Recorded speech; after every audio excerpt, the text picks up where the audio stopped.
आप सबकी क्या मांग है? देखिए, हम लोगों की एक ही फिलहाल स्पष्ट मांग है कि हमारी द्वितीय वर्ष की परीक्षाएं बीएड सत्र 24-26 की 5 जून को ही संपन्न हो चुकी थी। विश्वविद्यालय के द्वारा हमें आश्वासन दिया गया था कि आपका सेशन 1 जुलाई से 30 जून तक चलता है, तो 30 जून से पहले किसी भी परिस्थिति में आपका रिजल्ट प्रकाशित कर दिया जाएगा। इसके अतिरिक्त बिहार के माननीय राज्यपाल महोदय ने भी बार-बार विश्वविद्यालयों को एकदम स्पष्ट निर्देश दिया है कि ससमय सत्रावसान एकदम किया जाए। इन सारे निर्णयों को ताक पे रखते हुए वर्तमान समय में भी विश्वविद्यालय हमारा रिजल्ट का प्रकाशन नहीं की है और हम लोगों की स्थिति ऐसी हो गई है कि अब टीआरई 4 अब तक की स्थिति में है। माननीय शिक्षा मंत्री जी ने भी कहा है कि हम लोग बहुत जल्द भेजेंगे। अब ऐसा होगा कि टीआरई 4 आ जाएगा और हम लोग का रिजल्ट नहीं मिलेगा, हम लोग इससे वंचित हो जाएंगे। तो हम सब की चिंताएं अभी प्रमुख रूप से यही है कि किसी भी परिस्थिति में जल्द से जल्द टीआरई 4 को देखते हुए बीएड सत्र 24-26 का रिजल्ट प्रकाशित किया जाए। इसके अतिरिक्त आप यदि देखेंगे तो आज से 1 वर्ष पूर्व जो प्रथम वर्ष की परीक्षा हुई थी उसके रिजल्ट का भी जो प्रकाशन हुआ उस प्रकाशन में भी कई त्रुटियां हैं, आज तक हैं।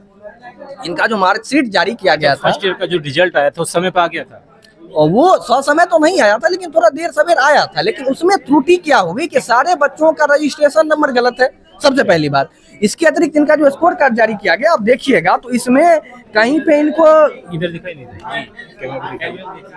आप इसमें देखिएगा तो ये सेमेस्टर 1 लिखा हुआ है, जबकि बीएड पार्ट में एग्जाम होता है। ये एग्जाम अप्रैल के महीने में हुआ है, इसमें जनवरी 2025 लिखा हुआ है। इसके अतिरिक्त रजिस्ट्रेशन नंबर ब्लैंक है। इसके बाद इसमें देखिए क्या है कि 40 मार्क्स का ये है, 27 और 34 नंबर लाया तब भी फेल है। 40 और 34 नंबर ला के फेल। अब इनके ग्रेडिंग में समस्या देखिए, सोचिए आप 40 नंबर में 34 नंबर ला रहे हैं, आप इसका आप कीजिएगा तो 80% सेव अप हो जाता है। तो आप 80% ला करके भी बच्चा फेल हो रहा है, ये कहाँ का थी ये बताइए? ये मिस्टेक है या जानबूझ के? नहीं, ये ब्लंडर है, ये आज तक सुधारा नहीं गया है, सबसे बड़ी बात है। देखिए मिस्टेक किसको बोलते हैं? मिस्टेक 1-2 में होगा तो चलेगा, लेकिन कि भाई हाँ मानवीय भूल हो जाता है। यदि आप सब में कर रहे हैं तो ये मानवीय भूल नहीं है, ये बच्चों को परेशान करना है। और हम लोग बहुत ज्यादा परेशान हुए 2 साल में, बहुत सारा ऐसा बार रहा है ना कि हम लोग हर बार परेशान हुए। सोचिए कि रिजल्ट देना यूनिवर्सिटी का काम है, ये वो बैलगाड़ी है। बैलगाड़ी थोड़े है कि उसको हो किया जाएगा तब वो रिजल्ट देगा, तब वो थोड़ा और 4 कदम चलेगा।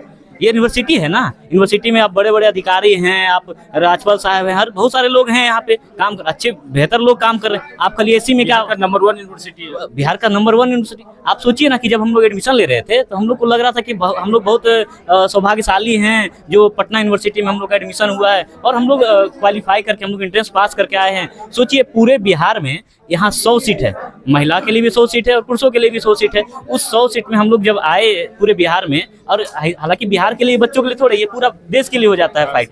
तो अब 100 सीट में यदि किसी का सिलेक्शन हो रहा है तो हम लोग को लगा कि भाई हम लोग में कुछ क्वालिटी था, लेकिन जब यहाँ आकर के लगा, यहाँ जब आकर के यहाँ के परिवेश को देखते हैं तो लगता है कि हम लोग के साथ बहुत बड़ा ठगा गया, धोखा हुआ है हम लोग के साथ। और सबसे बड़ा बात ये है ना कि आप सोचिए कि यहाँ वीसी साहब हैं और परीक्षा कंट्रोलर साहब हैं, जितने भी अधिकारी हैं, कोई भी अपने जिम्मेदारी को चाहते नहीं लेना।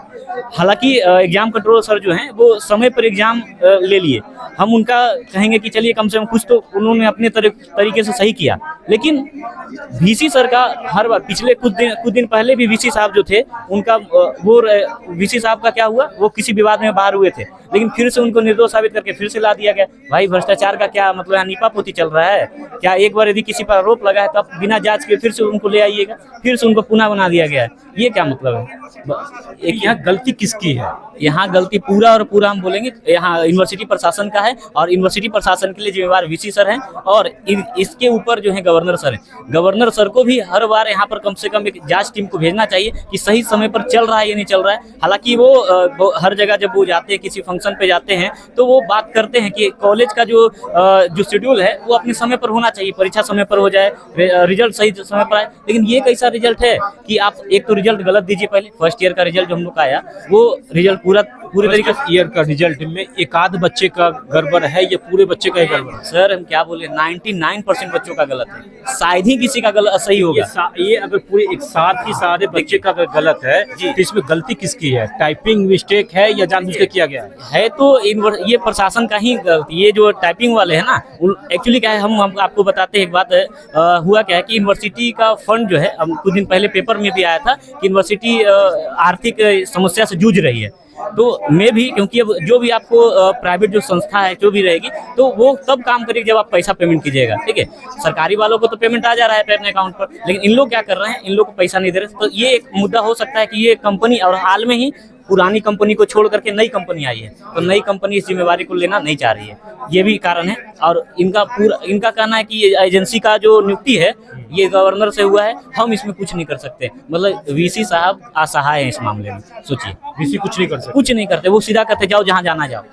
ये तरीका तो है नहीं। ये विद्यार्थियों का अनाथ छोड़ दिया गया है। हाँ बिल्कुल, हम लोग का कहीं नहीं सर, हम लोग हर जगह कहीं भी जाएं तो हम लोग के साथ क्या है ना कि ये नाइंसाफी हो रहा है, सरकार भी इस पर कुछ नहीं कर रही है। और यहाँ तक क्या है ना कि जब हम अपने हक के लिए उतरे, हम यदि अपने हक के लिए उतर रहे हैं तो बच्चों को लाठी चार्ज किया जा रहा है। यार हम लोग लाठी खाने के लिए हैं ना, बच्चे जो है ग्रेजुएट हो गए हैं, बीएड पास किए हैं, हम शिक्षक बनेंगे, भविष्य के शिक्षक। आज भी हम पढ़ा रहे हैं, हम आज भी हम कोचिंग संस्था में दे रहे हैं, लेकिन क्या मतलब क्या लगता है कि हम ऐसे व्यक्ति हैं जो हम देशद्रोही हैं, जो जिसके साथ इस तरह का बर्ताव किया जा रहा है, और जो व्यक्ति है ना गुनहगार है वो आप उसको छोड़ दे रहे हैं, ये क्या तरीका है। तो यहाँ की कानून व्यवस्था सीधा सीधी एक चीज, हम सरकार को बस एक ही नोटिस देना चाहते हैं, यदि युवा है तो सुबह है, बिहार है, ये प्रदेश है। यदि युवा जिस दिन जाग गया, जिस दिन युवा ने कलम छोड़ करके लाठी और बंदूक उठा लिया, उस दिन आप ना तो आपकी सरकार रहेगी और ना आपका सिस्टम रहेगा, और फिर आएगा नया सरकार। सारा एग्जाम जितना भी होता है सब लीक हो जा रहा है। बिल्कुल लीक हो रहा है। एक्चुअली क्या है ना कि नेता का बेटा तो सेट है, नेता का बेटा बाहर पढ़ेगा, यहाँ आकर के मंत्री बनेगा, बिना इलेक्शन का तो मंत्री बनना है। और बाकी रह गया आम जनता का, ठीक है, आम जनता का तो बस यही है, मिडिल क्लास वाले ऐसे ही चुराते रहेंगे हमेशा, हर तरफ उनका। चाहे आप एजुकेशन सिस्टम में जाइए, चाहे आप मेडिकल सिस्टम में जाइए, हर तरफ मिडिल क्लास वालों को समझ लीजिए हर जगह शोषण हो रहा है, ठीक है। और आवाज उठाइए तो देशद्रोही है, सरकार के खिलाफ बोलिए तो देशद्रोही है। स्टेट भी नहीं हो रही है, स्टेट तो 24 के बाद ही नहीं हुआ। देखिए सरकार दावे बहुत ज्यादा करती है ना, खोखला दावा जो है ना सरकार का।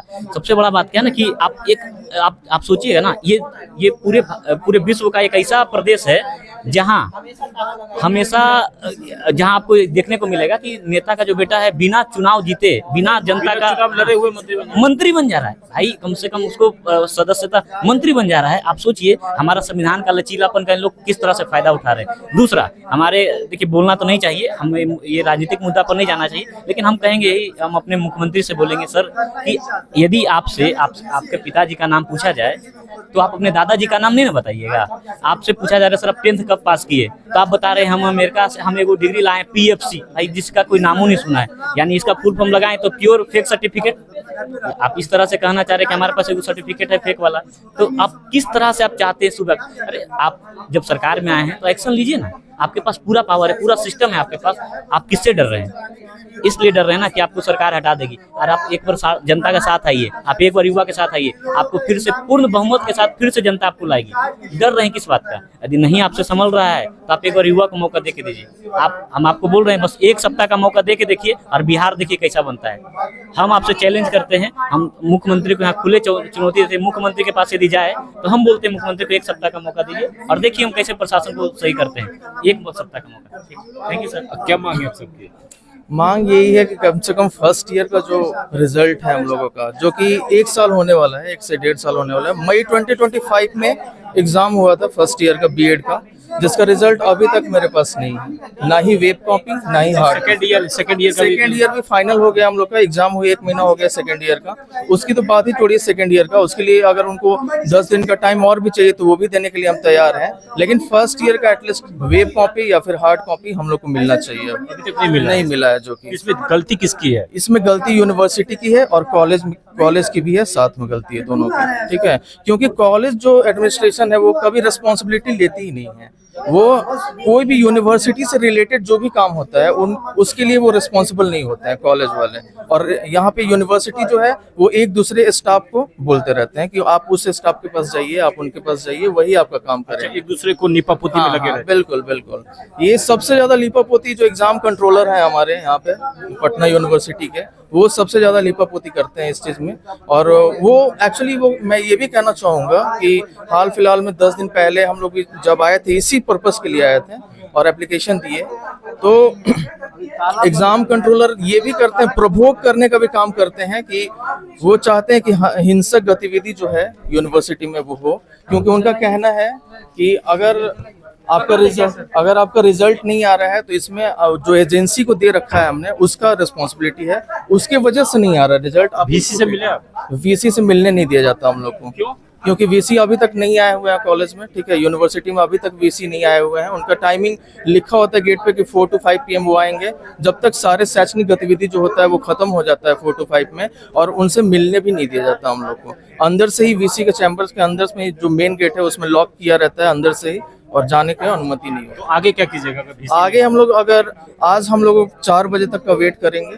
4 बजे अगर हम लोग का रिजल्ट मेरे हाथ में नहीं आता है, हार्ड कॉपी, फर्स्ट ईयर का? यस, फर्स्ट ईयर का और सेकेंड ईयर दोनों का, तब हम लोग, अगर नहीं आता है उस केस में हम लोग ने ये सोचा है, हम सारे ग्रुप में ये सोचा गया है कि जितने भी प्रशासनिक भवन है या फिर जितने भी रूम्स हैं जिसमें एडमिनिस्ट्रेटिव पर्पस के लिए काम होती है उसको लॉक कर दिया जाएगा। हमारे विद्यार्थियों का कहना है कि फर्स्ट ईयर से लेकर सेकंड ईयर तक में जितनी भी लोचा है सबको ठीक किया जाए, नहीं तो आज 4 बजे तक इंतजार करेंगे। 4 बजे के बाद जितनी भी संस्था है, ऑफिस है, सारे में ताला लगा दिया जाएगा। और TRE 4 आने वाले हैं। अगर रिजल्ट 1 अगस्त से पहले नहीं आता है तो फिर हम सब पूरा आंदोलन करेंगे। आप देखते रहिए यूथ जागरण। धन्यवाद।